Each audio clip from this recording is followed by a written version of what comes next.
अस्सलामुअलैकुम students, I hope you all are well. जैसा कि मैंने आपसे प्रॉमिस किया था, आज की वीडियो में हम लोग ब्रांचेस ऑफ फिज़िक्स को डिस्कस करेंगे।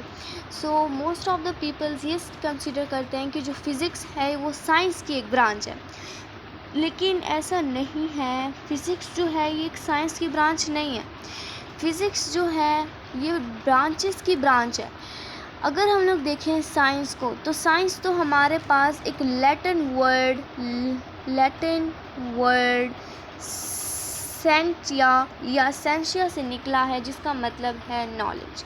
अब देखें कि इसी नॉलेज यानी कि साइंस की मज़ीद वो है काइंड्स हैं, इसकी टाइप्स हैं, जिसमें एक फ़िज़िकल साइंस है और दूसरी सोशल साइंसेस है। अब फ़िज़िकल साइंसेस की 2 टाइप्स और हैं, जिसमें बायोलॉजिकल साइंसेस और नॉन फ़िज़िकल साइंसेस आ जाता है। इसी तरह सोशल साइंसेस जो हैं, इसमें हमारे पास एक इन्वायरमेंट की हम लोग स्टडी करते हैं, इन्वायरमेंटल, और दूसरी हम लोग पॉलिटिकल कर लेते हैं, ठीक है। इनकी मज़ीद 2 टाइप्स हैं। अब हम लोग जो करते हैं फ़िज़िक्स, केमिस्ट्री, एस्ट्रोनॉमी, कॉस्मोलॉजी, ये नॉन फिज़िकल साइंस की एक ब्रांचेस हैं। और अब जो साइंस है ये इसकी ब्रांच है और ये फिर साइंस की ब्रांच है। इस तरह हम लोग ये नहीं कह सकते कि जो फ़िज़िक्स है वो साइंस की ब्रांच है, बल्कि वो ब्रांचेस की एक ब्रांच है। अब हम लोग स्टडी करते हैं ब्रांचेस ऑफ फिज़िक्स। तो ब्रांचेस ऑफ फिज़िक्स आपकी बुक में जो बेटा दी गई हैं ये 11 हैं, जिसमें सबसे पहले हमारे पास एक मैकेनिक्स एक ब्रांच है फ़िज़िक्स की। तो मैकेनिक्स क्या है? मैकेनिक्स में हम लोग सिर्फ 2 चीज़ों की स्टडी करते हैं, फोर्स एंड मोशन। मैकेनिक्स ये कहता है कि अगर आप किसी भी ऑब्जेक्ट के ऊपर फोर्स लगाते हैं तो उसके रिज़ल्ट में मोशन प्रोड्यूस होती है, बस।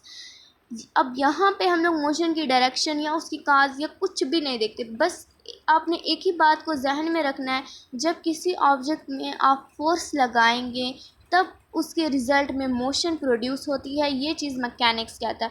लेट्स सपोज़ ये एक पेन है, अगर मैं इस पे फोर्स लगा रही हूँ तो इसमें मोशन प्रोड्यूस हो रही है। मैं इस पे फोर्स लगा रही हूँ, अब देखिए इसमें मोशन प्रोड्यूस हो रही है, ये मैकेनिक्स है। तो मैकेनिक्स इसी की स्टडी करता है कि अगर आप किसी ऑब्जेक्ट पे फोर्स लगाते हैं तो उसके रिज़ल्ट में मोशन प्रोड्यूस होती है, और इसी की स्टडी को हम लोग मैकेनिक्स बोलते हैं। अब मैकेनिक्स की जो है मज़ीद 2 टाइप्स हैं, मैं यहाँ पे लिख देती हूँ, काइनामेटिक्स एंड डायनामेटिक्स। तो बेटा जो काइनामेटिक्स है ये आपके चैप्टर 2 में है और डायनामेटिक्स 9th क्लास के चैप्टर 3 में है। इसको इंशाल्लाह वहीं पर हम लोग स्टडी कर लेंगे कि काइनामेटिक्स एंड डायनामेटिक्स क्या है, क्योंकि अगर मैंने आपको अभी बताया तो आप ये तीनों टर्म्स मिक्स कर देंगे। तो अभी आप सिर्फ मैकेनिक्स को देखें कि मैकेनिक्स क्या है, कि अगर हम लोग किसी ऑब्जेक्ट के ऊपर फोर्स लगाते हैं तो उसके रिज़ल्ट में मोशन प्रोड्यूस होती है, ये मैकेनिक्स कहता है। अब अगर हम लोग इसकी दूसरी ब्रांच पे आएँ तो है हीट एंड थर्मोडायनामिक्स। अगर हम लोग थर का मायने देखें तो थर के मीनिंग्स हैं हीट, एंड डायनामिक्स का मतलब है मोशन। हीट एंड थर्मोडायनामिक्स में हम लोग ये स्टडी करेंगे हीट की अफेक्ट्स को, हीट की नेचर से मुराद कि हीट जो है उसमें कंडक्शन, कन्वेक्शंस और उनके कैसे प्रोसेस होता है, मतलब हीट एक जगह से दूसरी जगह कैसे आती है, उनमें कैसे कंडक्शन, रेडिएशन, कन्वेक्शंस के कैसे प्रोसेस होते हैं। अगर एक पेन है मेरे पास, लेट्स सपोज एक पेन है, तो अगर मैं इसकी इस जगह को गर्म करूँगी तो इसके मॉलिक्यूल्स यहाँ तक आएंगे और ये भी गर्म मेरा हो जाएगा। तो इसी चीज़ को हम लोग स्टडी करेंगे और ये आपके चैप्टर 9th में है डिटेल में। कि अभी आप ये समझे कि हीट एंड थर्मोडायनामिक्स में हम लोग क्या पढ़ेंगे, कि हीट एंड थर्मोडायनामिक्स में हम लोग नेचर ऑफ हीट के बारे में पढ़ेंगे। हीट एक जगह से दूसरी जगह फॉर्म्स ऑफ एनर्जी की सूरत में कैसे आती है। अक्सर पीपल ये कहते हैं कि हीट जो है ये एक जगह से दूसरी जगह पे आ जाती है, लेकिन ये कॉन्सेप्ट गलत है। हीट कभी भी एक जगह से दूसरी जगह नहीं आएगी। हीट जो है, हीट की जो थर्मल एनर्जी है, हम ये नहीं कहेंगे हीट एक जगह से दूसरी जगह आई है, लेकिन जो थर्मल एनर्जी होती है वो एक जगह से दूसरी जगह आती है। अब अगली ब्रांच हमारे पास क्या है, light and optics. Light and optics में हम लोग ये स्टडी करेंगे नेचर ऑफ लाइट की तरह ही। नेचर ऑफ लाइट जैसे हीट एक जगह से दूसरी जगह जाती है, इसी तरह लाइट जो है इसमें रिफ्लेक्शन के प्रोसेस होते हैं। आपने देखा होगा डिस्पर्सल वगैरह, ये लाइट के प्रोसेस हैं, लाइट की एक नेचर है। लाइट भी एक जगह से दूसरी जगह जाती है और फिर इंस्ट्रूमेंट पढ़ेंगे जो लाइट को डिटेक्ट करने के लिए बनाए जाते हैं या जिनसे लाइट प्रोड्यूस होती है। अब हमारे पास क्या है अगली branch, electricity and magnetism. Electricity and magnetism में हम लोग बेसिकली चार्जेस पढ़ते हैं। एक हमारे पास स्टैटिक चार्ज होता है और दूसरा मूविंग चार्ज होता है। स्टैटिक चार्ज कहते हैं कि जब एक जो चार्ज है वो रेस्ट पर हो, एंड मूविंग चार्ज बोलते हैं जब जो चार्ज है वो मूव कर रहा हो, उसको बोलते हैं मूविंग चार्ज। अब जो स्टैटिक चार्ज होता है उसमें करंट जो है नहीं प्रोड्यूस होता, लेकिन जो मूविंग चार्ज है उसको करंट चार्ज भी कहा जाता है और उसमें जो करंट है वो प्रोड्यूस होता है। अब ये जो स्टैटिक चार्ज है और ये हमारे पास मूविंग चार्ज है, इसी के कॉन्सेप्ट में आपको ये बताती हूँ कि जो सेम चार्जेस होते हैं, same charges positive positive same charges एक दूसरे को रिपेल करते हैं। यहाँ पे नेगेटिव नेगेटिव करते हैं तो ये भी रिपेल करेंगे। हमेशा पॉजिटिव एंड नेगेटिव चार्जेस एक दूसरे को अट्रैक्ट करेंगे।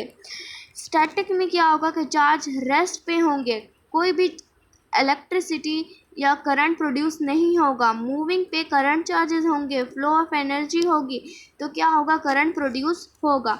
एटॉमिक एंड न्यूक्लियर फिज़िक्स में बेसिकली हम लोग एटॉमिक स्ट्रक्चर पढ़ते हैं। मींस के एटम जो है उसका इंटरनल स्ट्रक्चर क्या है, उसमें न्यूक्लियाई है, इलेक्ट्रॉन्स उसके गिर्द रिवॉल्व कर रहे हैं, उसके न्यूक्लियस के अंदर प्रोटॉन्स हैं, पॉजिटिव चार्ज हैं। बस एटॉमिक एंड न्यूक्लियर फिज़िक्स में हम लोग यही स्टडी करते हैं। रिलेटिविटी में हम लोग रेस्ट एंड मोशन के बारे में पढ़ेंगे। रेस्ट एंड मोशन के बारे में हम लोग क्या पढ़ेंगे कि रेस्ट एंड मोशन जो है ये एब्सोल्यूट नहीं है, रिलेटिव है। एब्सोल्यूट कहते हैं कि अगर एक चीज़ रेस्ट पे है तो दूसरी भी रेस्ट पे होनी चाहिए, लेकिन रिलेटिव मतलब कहते हैं एक चीज़ अगर रेस्ट पे है तो दूसरी चीज़ मोशन पे होनी चाहिए। लेट्स सपोज अगर आप किसी इंसान को देखते हैं वो कार ड्राइव कर रहा है तो आपको क्या लगेगा कि वो जो इंसान है वो मूव कर रहा है, लेकिन ऐसा नहीं होता। वो इंसान क्या होता है, रेस्ट पर होता है, कार मूव कर रही होती है। तो इसी चीज़ को हम लोग रिलेटिविटी बोलते हैं कि जो थर्ड ऑब्जर्वर होता है, सेकंड ऑब्जर्वर होता है, उसको क्या दिखता है कि आप भी मूव कर रहे हैं, लेकिन इस तरह नहीं होता। Rest and motion are relative. आप बैठे हुए हैं लेकिन आपको क्या लग रहा है कि मैं मूव कर रहा हूँ, इसी चीज़ को क्या बोलते हैं, रिलेटिविटी बोलते हैं। क्वांटम फिजिक्स में हम लोग क्या पढ़ेंगे, डिस्क्रीट यूनिट्स ऑफ एनर्जी। जब न्यूक्लियर फिजन या न्यूक्लियर फ्यूजन के प्रोसेस होते हैं तो एटम क्या करता है, अपने इलेक्ट्रॉन्स को, अपने जो सब एटॉमिक फंडामेंटल पार्टिकल्स कहते हैं, ठीक है, उनको रेडिएट कर देता है। जब उनको रेडिएट, उनको एमिट करेगा ये, तो फिर क्या होगा कि छोटे छोटे ये पार्टिकल्स की फॉर्म में आ जाएंगे जिसमें पैकेट्स ऑफ एनर्जी होगी, और उनको हम लोग डिस्क्रीट यूनिट ऑफ एनर्जी बोलते हैं कि वो इतने छोटे छोटे होते हैं। ज़ाहिर बात है एटम के पार्ट से तो एनर्जी तो होगी, लेकिन वो डिस्क्रीट यूनिट होते हैं, मतलब कि इंडिविजुअल होते हैं और उनको हम लोग देख नहीं सकते। इसी को क्वांटम फिज़िक्स बोलते हैं। पार्टिकल फिज़िक्स में हम लोग फंडामेंटल पार्टिकल्स, सब एटॉमिक पार्टिकल्स की बस स्टडी करते हैं, जिसमें क्वार्क्स आ जाते हैं। एटम के जो पार्टिकल्स हैं वो किस चीज़ से बने हुए हैं, प्रोटॉन्स, इलेक्ट्रॉन्स, बोसॉन्स एक्सेट्रा। अब ये जो एटम है, मैं आपको ये बता दूं कि एटम के जो न्यूक्लियस है उसमें फंडामेंटल पार्टिकल्स तो होते हैं ना, लेकिन जो एटम का न्यूक्लियस है उसके अंदर मोर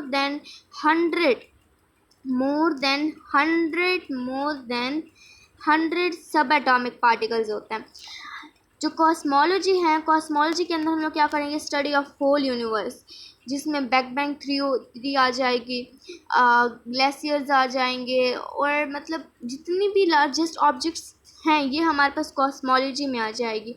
एस्ट्रोफिज़िक्स में है हमारे पास स्मॉल चीज़ें आ जाती हैं, जिसमें हम लोग एक स्टार्स वगैरह पे स्टडी करते हैं। लेकिन जो कॉस्मोलॉजी है इसमें हम लोग लार्जेस्ट चीज़ों के बारे में स्टडी करते हैं।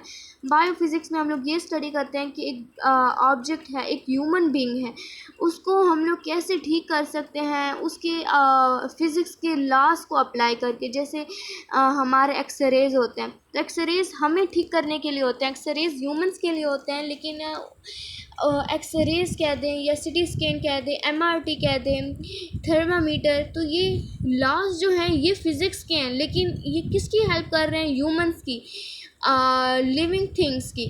तो इसको हम लोग बायोफिज़िक्स कहते हैं कि जो एक बायो है, बायोलॉजी में फ़िज़िक्स क्या अपना किरदार अदा कर रही है, इसको हम लोग बायोफिज़िक्स बोलते हैं। आई होप आपको समझ आ गई होगी।